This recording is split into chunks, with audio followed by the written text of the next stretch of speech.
Hi fellas, it's Nige back here again with another inbox review. And today I've got Tamiya's P-38 FG Lightning in 148 flavour. Now this, obviously it's been doing the rounds, there's other people that have done reviews and whatever. This is going to be my take on it. And this hopefully was going to get built this year. I don't know when I'll be able to start it, but hopefully we're going to build this year and we'll be having a proper video review of it. Okay, so without further ado, let's get to the overhead and we'll crack on with the review. As always, we're going to start my reviews with the instruction manual. Okay, so there it is. We come the 3 bits of the instruction manual, 3 bits of paper. First bit, the Tamiya tech tips, so how to actually go about taking it off the sprue, all that sort of stuff, the Tamiya cement, and everything else with it. Okay, it's all there, which is quite cool. The next bit is some background information. So definitely in English, okay, maybe French, and I'm not certain what the others. We've got a little bit of a spiel about the actual aircraft, and which is nice, a nice drawing of some of the parts, so the turbocharger, the outer flap, the aileron, the mass balance, and all that sort of stuff, which is really nice. It's also in probably Japanese as well, again with the drawing. And that leads us on nicely into the actual instruction manual. Now, as normal for Tamiya, it's in black and white, so it's nothing really out of the ordinary. With that, it's got your caution and all that sort of stuff. Some of the tools you will need to do it. It is licensed by Lockheed Martin for the P-38 Lightning. It's got the aircraft series number 120 at the top. Wingspan is 330mm, and the fuselage length is 240mm. So straight on to it.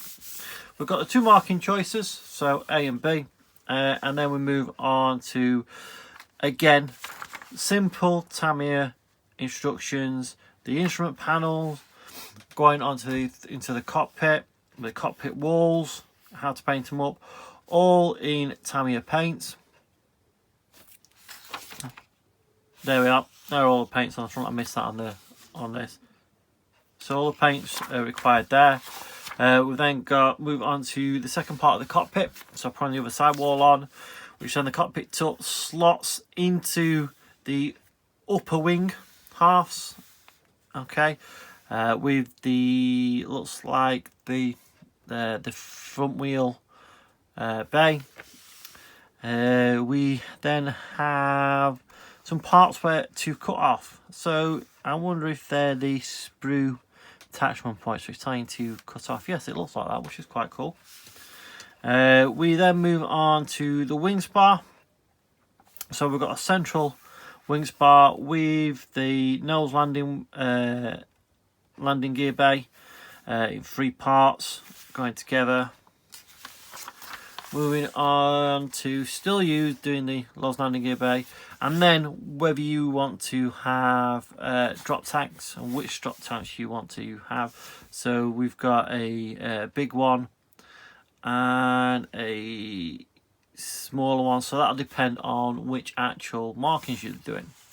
That all then slots into the lower portion of the fuselage and the wings, and then the top half sandwiches that together with the 1 ball bearing of nose weight. So in this kit you get 3 ball bearings for the nose weight. 1 goes in the nose and 1 goes in each nacelle. We then got the gun barrels and everything going in for the cannons, the 50 cals and what have you, and then on to the Legionnaire's flaps going on. The nose actually going, it shows you how to go on, and it shows you how to actually attach it. The landing lights panel is next, whether you want doing it A or B again. and putting the lower wings on with the some of the clear parts. The control surfaces and the wingtips going on, and then the turbochargers for the two different types. Are they? Yes. So we've got A going in for that type with that cover on, so that's for both sides. And then we've got the B type. You can see he's got a different cover on it. So that one's got a big full cover, this one hasn't, so it's got like a smaller cover on it. And then some more parts to the actual turbocharger area going on, and then they slot into the wings or the nacelles, and it shows you how to insert them. We've then got the main wheelbase, so we've got an air duct, intake ducts, main landing gear bays going on with the I think it's like a strengthening part or a something like that going in. The three parts going together to make up the landing bays, and then the intakes with the actual mesh on there. The weight going in and the two nacelles going on. They are decals going on there, so I might have to have a look at that. Maybe that we can get away with maybe getting some mesh to actually put on there. Then some more intakes, and the one going over the radiator covers. The left boom assembly is exactly the same as the right boom assembly all the way through. And again, so we're finishing up with the two booms, which then slot on to the upper part of the wing. Tail all going together. That's why, you know, the forked tail devil, because it was like a fork. The wheelbase. All this lovely engineering, then you see two-part wheels, which is not great. So you're going to have a seam to get rid of, and then you're going to have to redo the tyre tread, which again, it's not great. It's not a major obstacle, but it's not great.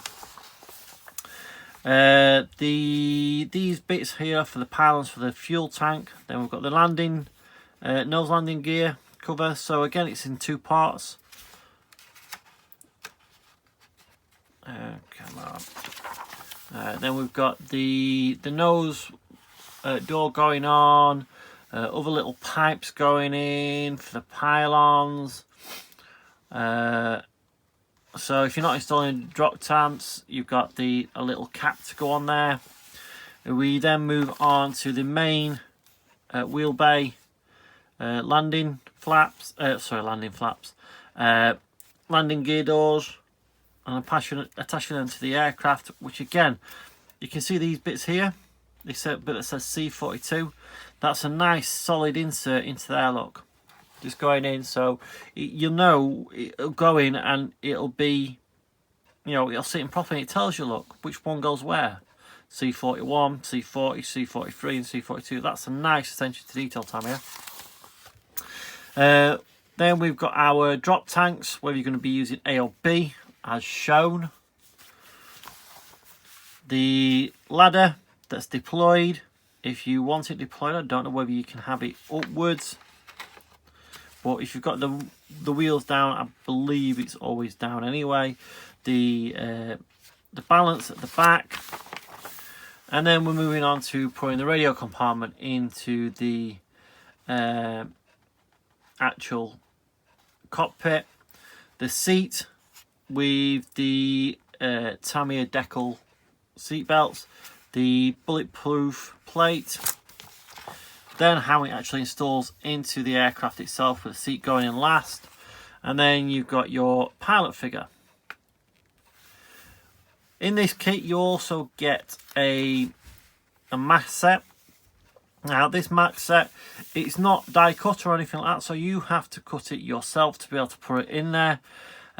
Which, what's the point? Other than that you've got straight lines, but there are some curves, as you can see, that you've got to try and gauge round and all that sort of stuff. Then you've got your gun sight going in, down the bottom here,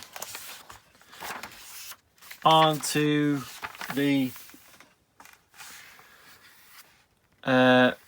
pilot, sorry not pilot, putting the clear parts on, all attaching nicely, and then moving on to the propeller. So the props, main part, then 3 parts going on, and then the cone on each with the actual polycap, so it can get pulled on and off. Some intakes, so whatever, some hoses, and then we move on to the paint. Sorry about that. So the last part of the instructions is this big pull-out colour chart. Okay, all the colours, decal placements, which is really, really nice. Which will make a nice poster to go up on your wall once you finish. So we've got markings A from, let's have a look, White 147, there we are, 339 Fighter Squadron, 347 Fighter Group, 13th Air Force, Operation Vengeance, attack on an Admiral Yamamoto's aircraft, which I've been reading about recently. Guadalcanal, April 1943. So you can see that's a really nice one. You've got all the colour call outs in AS colours, so that's the spray colours for the for Tamia. And you've got, you know, you've got really loads. It's that big I can't fit it all in. And then we turn the page over. We've got White 33 from 39th Fighter Squadron, 35th Fighter Group, 5th Air Force, Port Moresby, late 1942. So another nice one there with a nice, is it shark's teeth on there? Or it is a shark or something like that. You can actually just see behind it, there's maybe meant to be another number there that they've probably painted over or something like that to get the 33. And again, all the way around, you've got a lovely colour call out for that one. Okay, so that's the instructions all done and dusted. Just put them away, and then we'll move on to the plastic. Now I've already took these out of the bag just, okay, so we get plenty of sprues here, so we'll just move through it, start from the top as it's looking at it, and we'll move through it. So this is sprue C, and this is mainly the wheelbase, yes, front and rear wheelbase, with some looks like a radiator. So we'll start over here. So the main wheelbase, we can actually see some really nice rivet detail, raised rivet detail, going into the actual bays themselves where the wheels will sit. You can see at the front here, that's going to be where our ball bearing is going to go, and then we've got the two-part wheels, which again, yeah, these will work. It's workable. You can do it, but you know, there's other ways and means to doing these sort of things nowadays. Some of the sidewalls, again, it's some really nice raised root detail and some really nice recessed detail. Some more of the walls, the actual bay doors, that is lovely, as it should be on the aircraft. The centre wing spar wheel bay, and I believe these are the main wheel bay walls that go on there. Again, some really lovely detail. So if you can just see that shining light, there we are. You can see the rivets, and then onto the bay doors and the actual walls of the nose bay. Next, sprues, or sprues. There's two of them. That's E and D, so D and E. This is some more wheels we've got on here. Our drop tanks, our tail, horizontal stabilizer, not the horizontal, vertical stabilizer, and then we've got the some of the intake parts and what have you. And there we can see some of the grills. So I'll just run you around. Some nice detail. Look, I even got the hinges or whatever for this little flap that's due to open. Some nice rivet detail. Some lovely panel lines down to the raised detail actually on these drop tanks. On this big one, obviously not on a little one there, but it's got some where the fuel goes in. The diamond pred trap, it's nice. Okay, don't get me wrong, it's nice, but again, it's one of those, why? One of the nose, or the nacelle, like little intakes, hollowed out, so that's lovely. And on to, just look at that lovely detail on that spinner, just there. Really, really nice. So we have the upper wing here, and again, this is what Tamia do really, really well. So we've got some nice big rivet detail, as you can see here, and some lovely in proportion panel lines with some nice all over the nacelle. Can you just see that? But as you can see around here, we've got the lovely detail just going around here with the rivets, but everything else, there's nothing else there. Again, big panel here, lovely detail that's there, but it's missing some.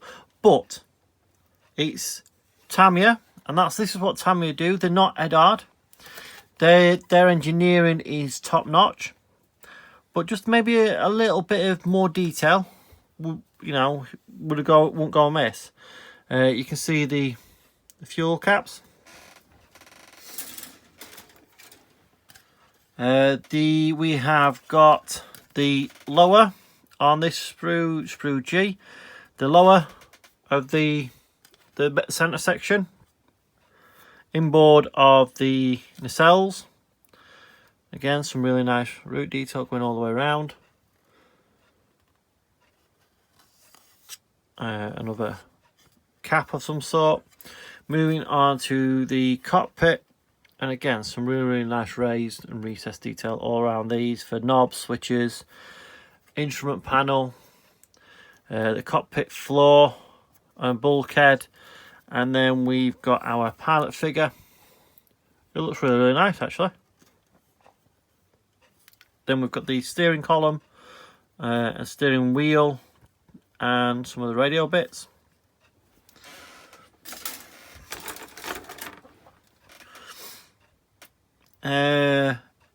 Wings, outboard of the nacelle, horizontal stabilizer, and the propellers, plus the nose cone and the cannons.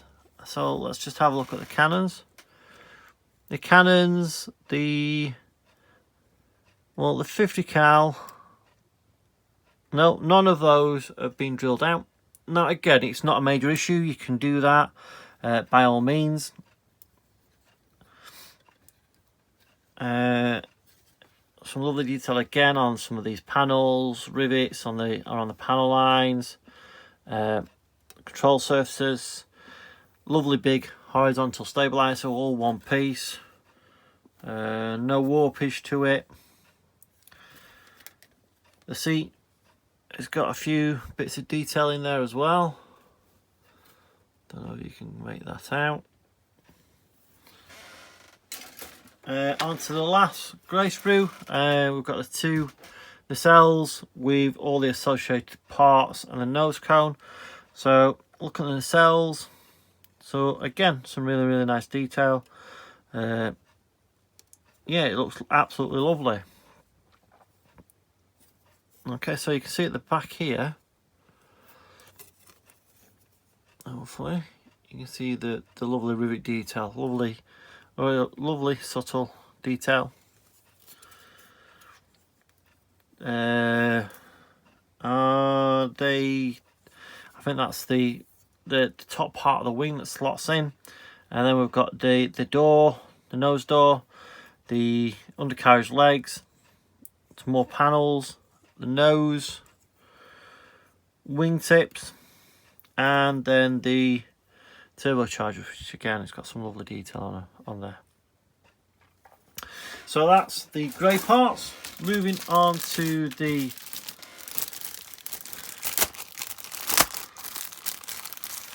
clear parts. All right. And as always with Tamiya, these are crystal clear with some lovely detail. And what I like about these is that they've got a slight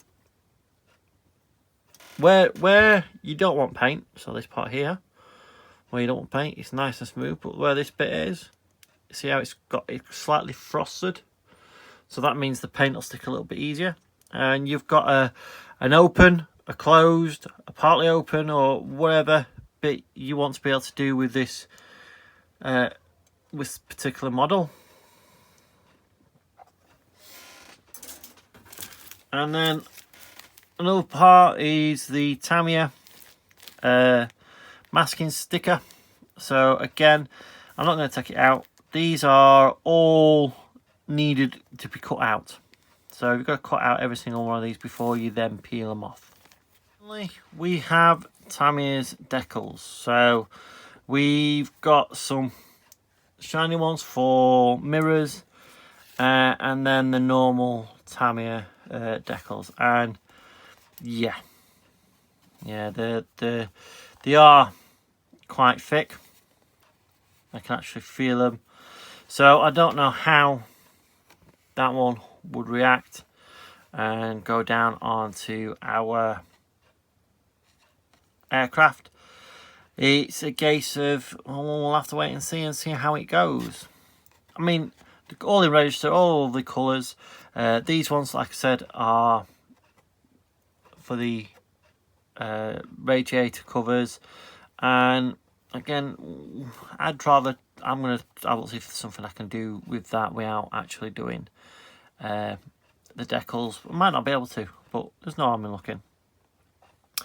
So yeah, so that is Tamiya's P-38 Lightning. It's all honestly, it's a beautiful kit. It really is a stunning kit. And there is only really the Academy one on the market that's comes anywhere close to it. Now a lot of people say, oh, it's not that good. Well, I actually enjoyed building it when I built the Academy one. It went together really well, and I really enjoyed it. The Italieri one is a hobbycraft or something like that. It used to be part of Academy and Hobbycraft or whatever. Well, it used to be part of the same company, and then they split up. Minicraft, maybe, I don't know. So Academy went away and did their own, a lot more detail in it, and Minicraft went and kept the one that they already had, and it's an old kit, and it's got a lot of problems. So that being said, Tamiya releasing a 21st century P-38 Lightning. Brilliant, absolutely fantastic. Is it 60 quid worth? That remains to be seen, in all honesty. Because yes, there's some lovely detail on there. There's some really nice engineering parts on there, but it's gonna need riveting potentially, or re-riveting. Now, what I might do is just build off this one straight out of the box. Maybe with some paint masks, but I might get another one and then I might re-rivet it in the future. Won't be for the future, because I think it needs it, because you've got those big areas. These aircraft could get really weathered, and it would show up on that riveting detail. But that's just me. Now, for everybody else, they're probably going to be over the moon and happy with this. I mean, I'm really happy with it. I think it's a really, really nice kit. It's just one of those things that I wish it had. That's it. But Tamiya don't tend to do that. But then again, they're marking it at £60. £60 for a Second World War fighter, even be it a 2-engine fighter, is quite a lot of money. The Mosquito, just for example, that's £24-25. This is 60 quid. The Mosquito goes together beautifully as well. It's got some lovely detail on it, but that's got wooden wings and wooden fuselage, so it doesn't need a lot of detail on it. I'm not really seeing their new Spitfire, so I can't really comment on that one. But again, that would probably be the same sort of thing. When you put them aside of a Edard Spitfire, you know, and there's a Edard Spitfire coming out, which one would you rather build? One that goes together well, but's got loads of detail, or one that goes together brilliantly, but no detail. So, you know, it's whoever's cup of tea. But that's just my opinion. Okay, this is not going to stop me building this. I have built quite a few Tamiya kits and I've enjoyed every single one. Without a doubt, I've enjoyed every single one. It's just, I was hoping for more. Okay. But that being said, this one will get built and we'll have a look at it as it's going together. So, that's all for now, fellas. Bye.